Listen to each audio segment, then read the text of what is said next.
Halo Sobatkom, jumpa lagi. Kali ini kita ke dunia ketenagakerjaan ya. Kalau misalnya seorang karyawan itu dinilai merugikan perusahaan, guys. Bisa nggak sih karyawan itu dituntut? Baik secara perdata misalnya atau pidana. Kita lihat dulu terkait dengan undang-undang atau aturan ketenagakerjaan ya. Apakah penerapan sanksi ganti rugi kepada karyawan yang melakukan kelalaian dan menimbulkan kerugian bagi perusahaan itu bisa dibenarkan? Sanksi yang diberlakukan itu, kita lihat dulu. Terkait karyawan yang melakukan kesalahan atau kelalaian kemudian dituntut oleh perusahaan, ada dua upaya hukum, guys. Dua upaya hukum yang bisa diajukan oleh perusahaan ya. Bisa itu tuntutan pidana atau mungkin juga gugatan perdata biasanya. Nah, jadi dalam hubungan ketenaga kerjaan itu ya, hubungan kerja itu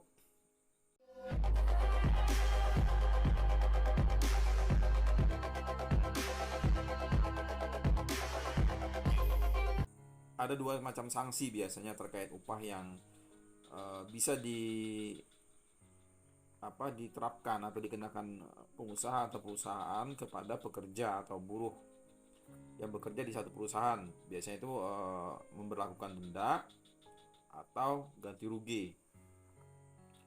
Ini ada di dalam pasal 58 ayat 1 PP 36 tahun 2021. Jadi yang bisa diperhitungkan terhadap upah itu adalah denda, kemudian ganti rugi, pemotongan upah, uang muka upah, sewa rumah dan atau sewa barang milik perusahaan yang disewakan oleh si pengusaha atau perusahaan ya kepada pekerja atau buruh.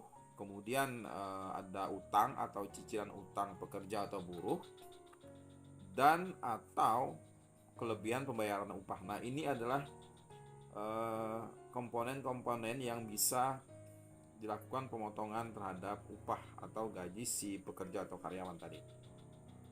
Dilaksanakan sesuai dengan perjanjian kerja, peraturan perusahaan, atau perjanjian kerja bersama. Jadi ini kriterianya. Aturan tadi harus dituangkan ke dalam peraturan perusahaan, kemudian perjanjian kerja atau perjanjian kerja bersama. Nah, kemudian pekerja atau buruh yang kemudian ya ada melanggar ketentuan dalam perjanjian kerja tadi, peraturan perusahaan atau perjanjian kerja bersama tadi, baik itu karena kesengajaan atau kelalaian, itu bisa dikenakan denda. Kalau misalnya ini sudah diatur secara tegas, jelas, lugas dalam perjanjian kerja, peraturan perusahaan atau perjanjian kerja bersama. Jadi harus sudah diatur gitu, bukan ujuk-ujuk diberlakukan.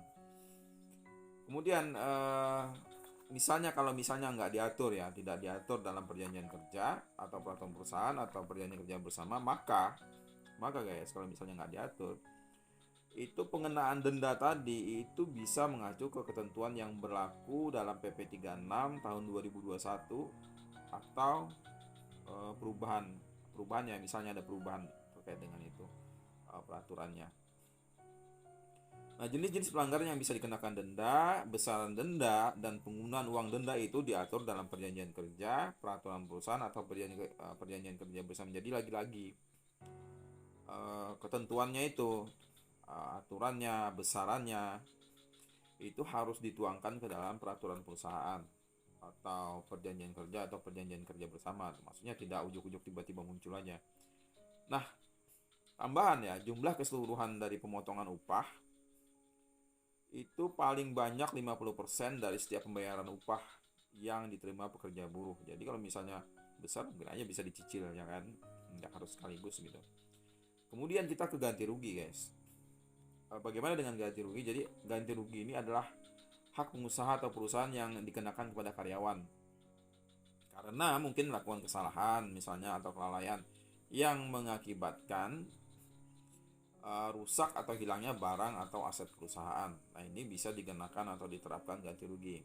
Misalnya itu karena ganti rugi karena kelalaian yang menyebabkan kerusakan mesin produksi, mesin perusahaan, atau misalnya kendaraan perusahaan gitu ya. Pokoknya alat-alat perusahaan misalnya itu rusak.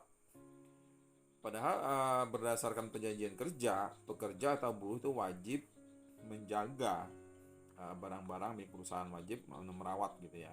Tapi kemudian itu rusak misalnya.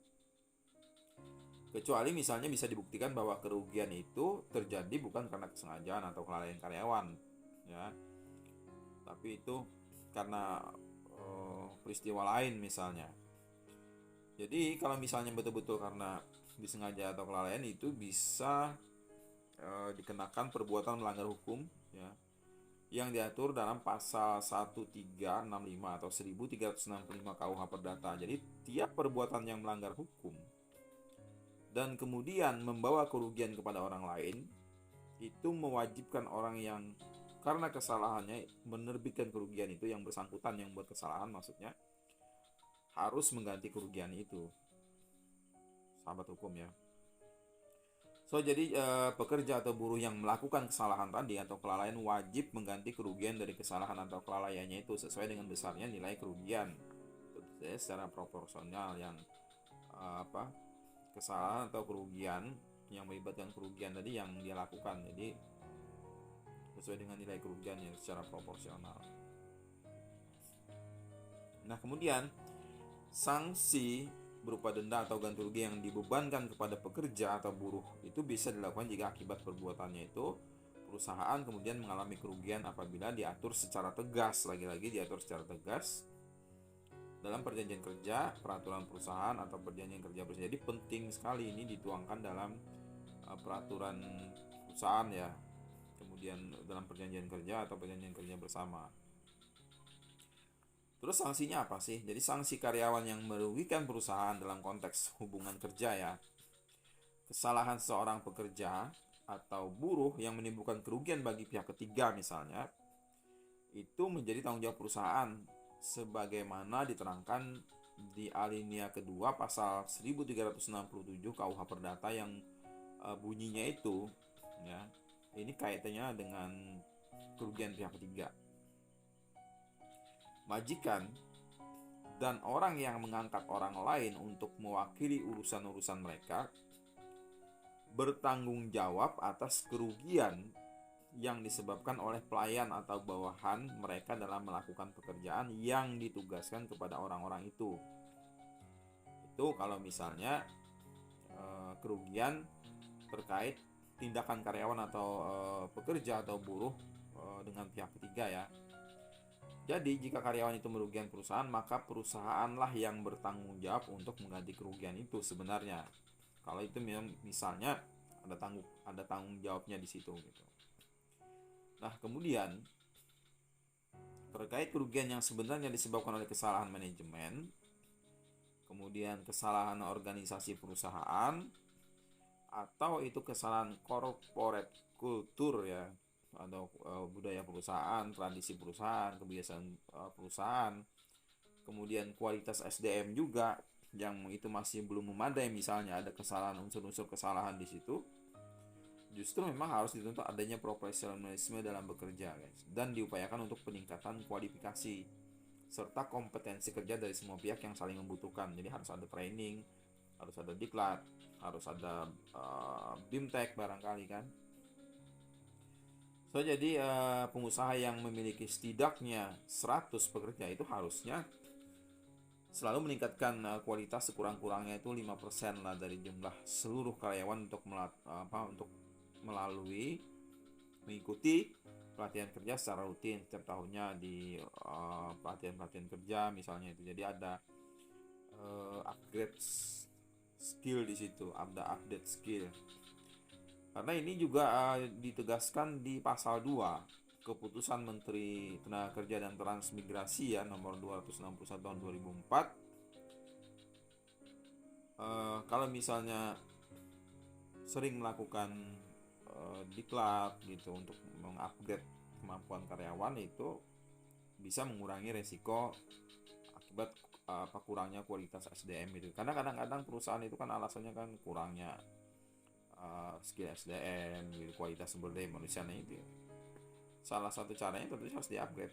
Tapi bila terjadi kelalaian atau kesalahan ya, karena adanya perintah kerja di luar tugas dan tanggung jawab sebagaimana dalam perjanjian kerja, peraturan perusahaan atau perjanjian kerja bersama, atau misalnya